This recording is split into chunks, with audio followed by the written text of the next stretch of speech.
Hi, I'm Daniel Lucas, and welcome to Abstract Essay, where the essay take shape, thoughts find depth, and every conversation explores the art of thinking beyond the obvious. And today I have my special guest.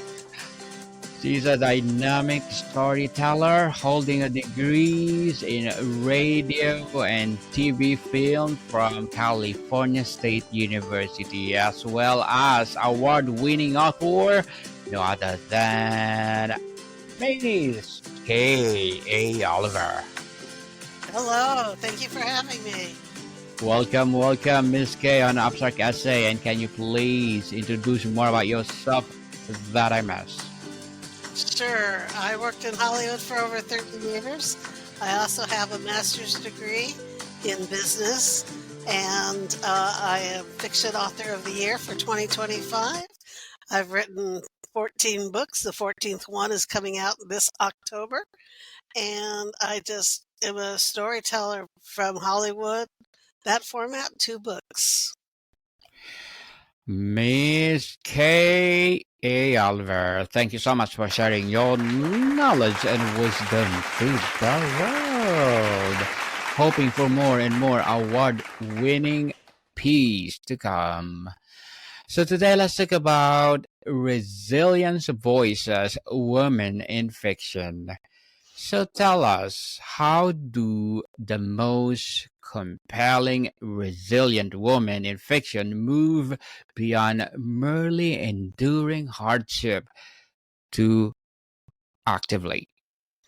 Yes, so there's a lot of independent, strong women that I know in my life and that I don't see in film. And so I felt that I needed to explore that in books.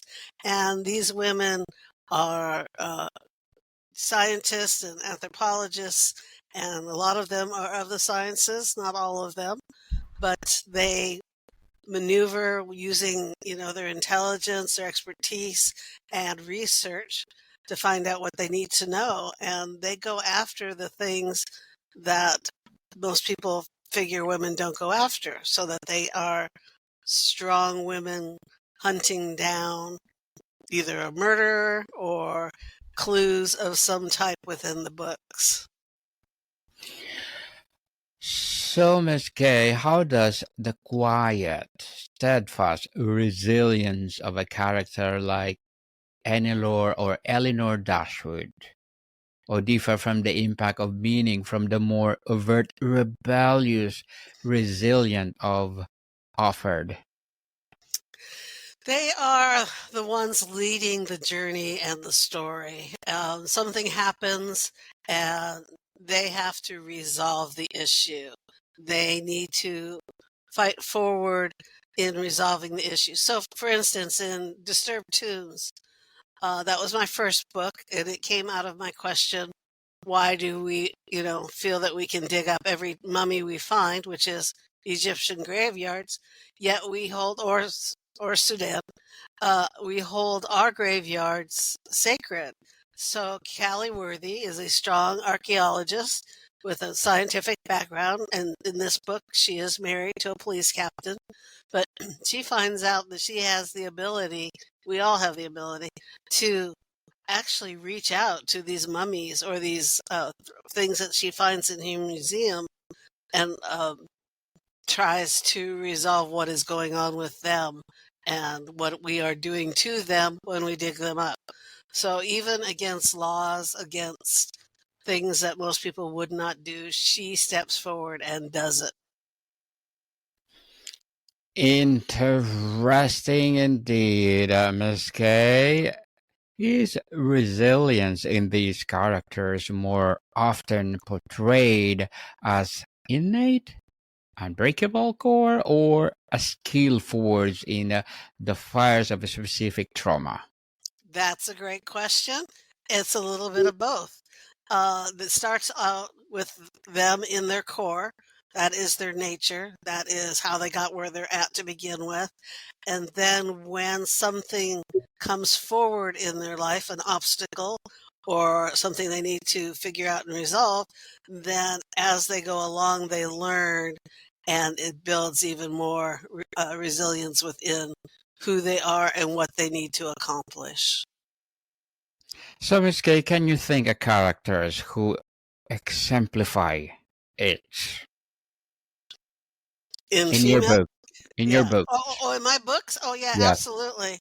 Um, in my Shaw uh, investigation series, that would be Carrie, who is becomes a private investigator. So she discovers a confession letter that came out of a house she inherited, and it is from a serial killer nobody knew lived. And she was not skilled in doing investigations, but she did do research. And along the way, she has picked up a lot of skills to resolve different crimes and starts working with the police department. So she is clever and smart, and learns and picks up the skills along the way, making her, fight against even those attacking her as she goes on the hunt for these criminals. Miss Kay, how do flaws and moral Mm. complexity like Scarlett O'Hara's selfishness or Lisbeth Salander's vengefulness make a resilient character more rather than less powerful and believable? They all do have human weaknesses, just like we all have human weaknesses. And um, the first book, Dr. Kaili Worthy, is mischievous, and she gets into things that she shouldn't be doing. And since she's married to a police officer and he can read her like a book, um, he is the other half of her in the sense that he will call her out on it and put her in the right direction, which leads her to some doing some things she shouldn't be doing. With the Shaw's investigation, Carrie character is playful and loving, and at times when you think this is a very serious matter, she is goofing off. So it is a weakness in a sense of not focusing as well as one maybe would hope so, and will find themselves in trouble, but that helps lead to the book, right? That helps lead to the story that is more real about if you talk about characters, they're real people. Real people have these same flaws. Miss Kay, how has the archetype of the resilient woman evolved from the 19th century, more pillar like, to the 20th century survivor? In your book, according to your book.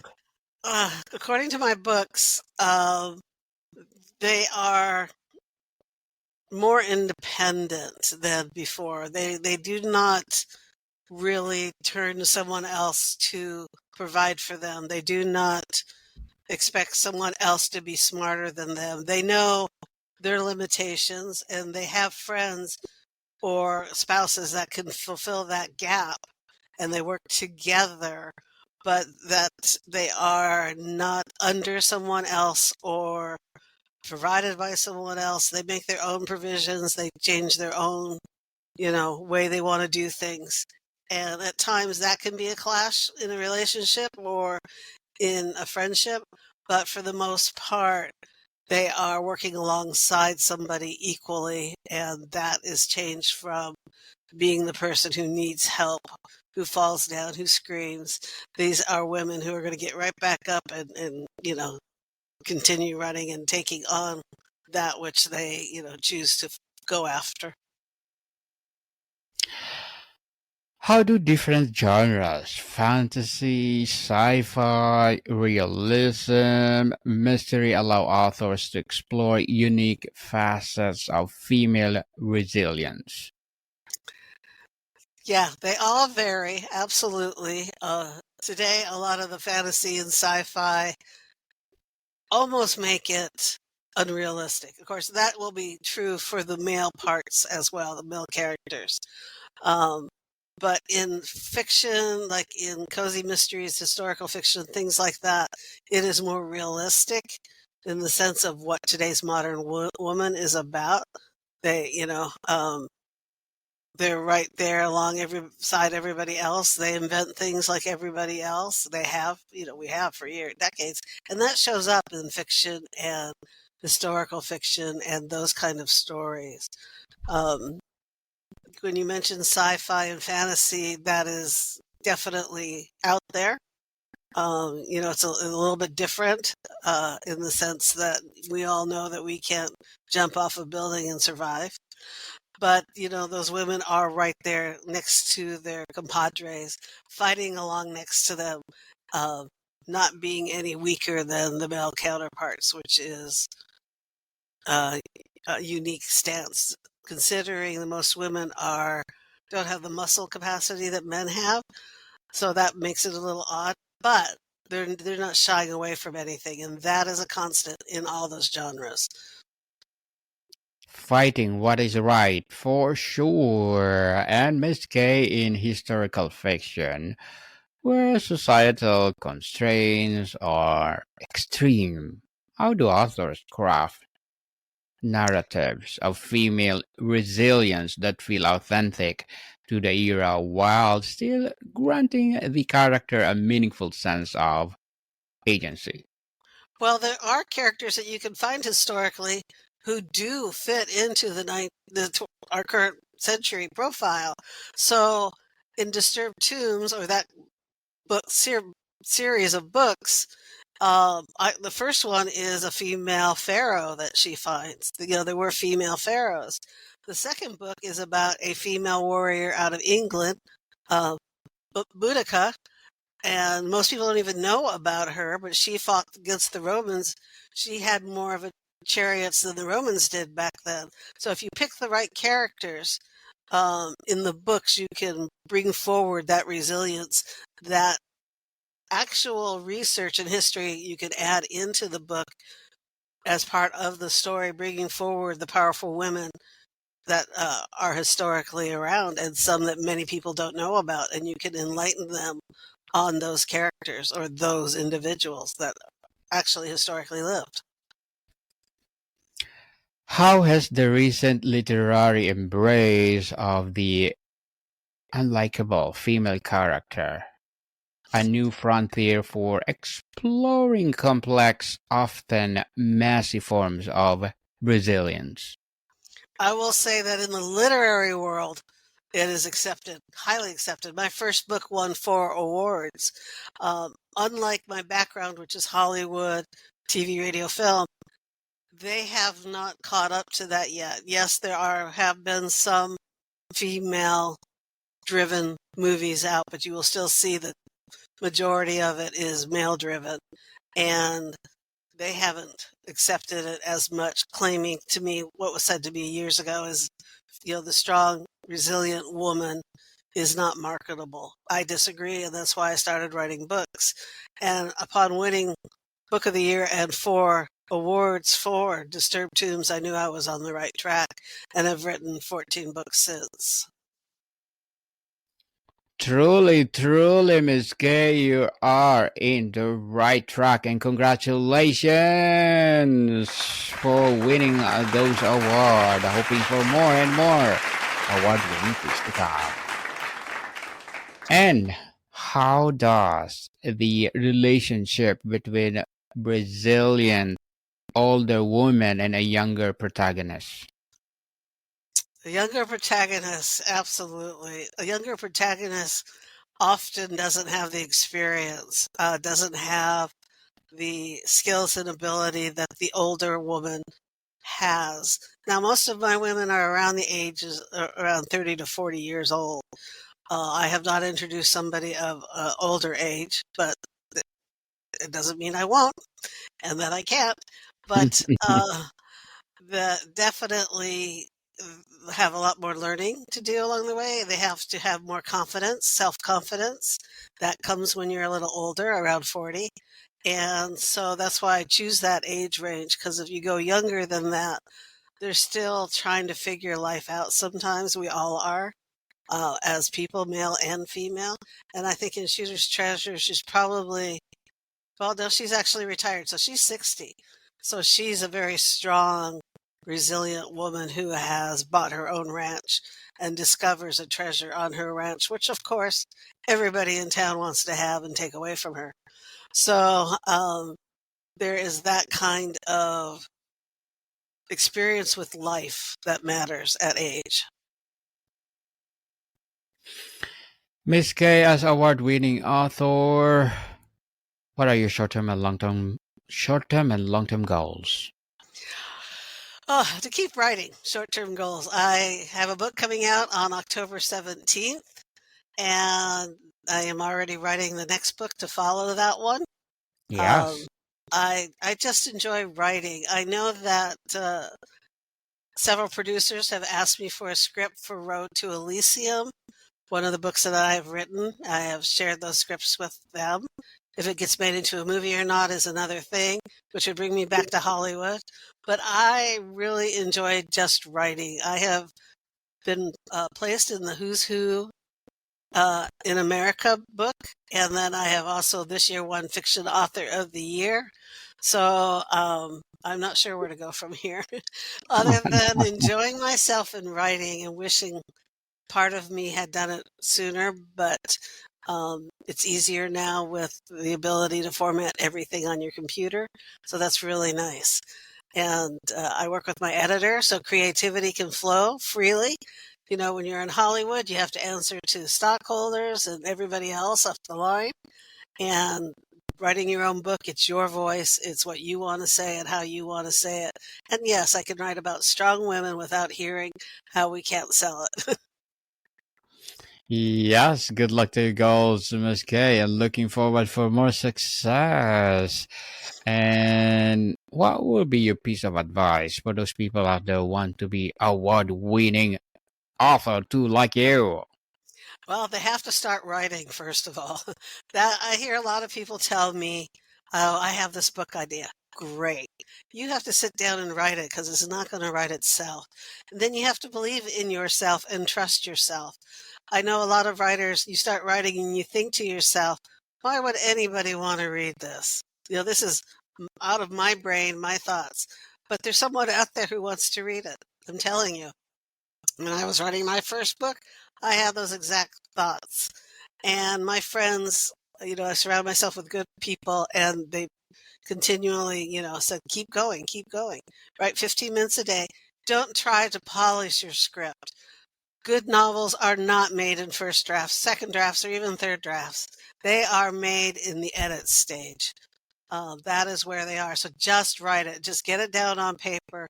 It's not being carved in stone. You can move stuff around. You can change names. There's a lot you can still do. It's a living, breathing animal. And I say, take that first step. Believe in yourself and trust that you can do it. You've survived this long. I'm pretty sure you can handle writing a book or whatever your passion is. You don't have to jump in both feet. You can write a smaller book like a novella. If you're an artist, you can do a couple of little paintings. You don't have to jump in full, you know, all the way right away. You can take steps and learn as you go along. Yes, definitely. And Miss Kay, thank you for that advice. Can you please recommend a book or books that influence your journey? Books that influenced my journey would probably be Clive Cussler books. I love his style of writing. He's passed away now, but what he does is he writes, you get right into the action and he builds his characters along the way. I write that way as well. I think having worked at DreamWorks and Spielberg, I also write where you can turn a scream or a bad situation into a laugh. I like to do that without foreshadowing.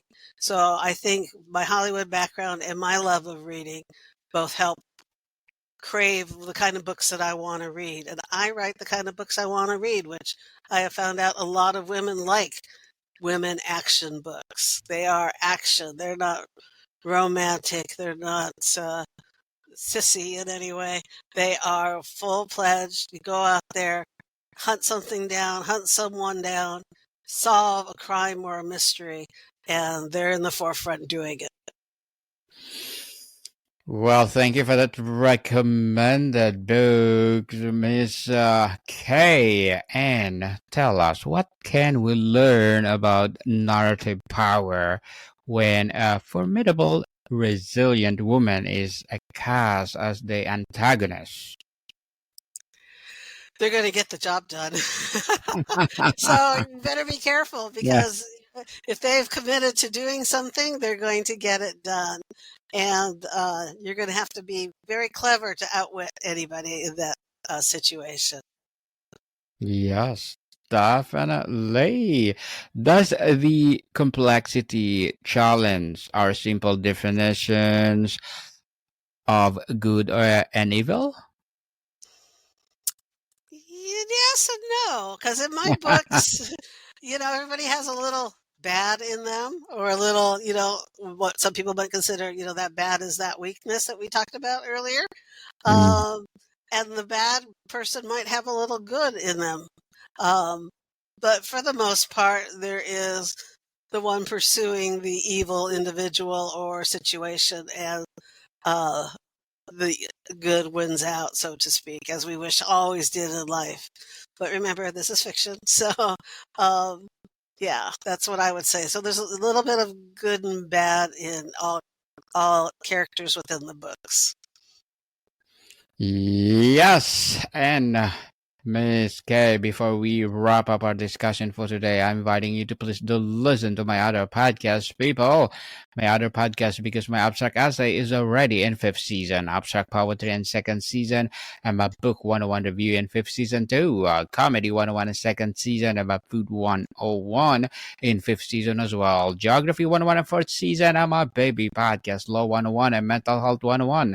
Love Letters in a third season, and Movie 101 Review and Music 101 in fourth season, and Science 101 and Sex 101 in each fourth season. Please listen to them wherever you listen your podcast.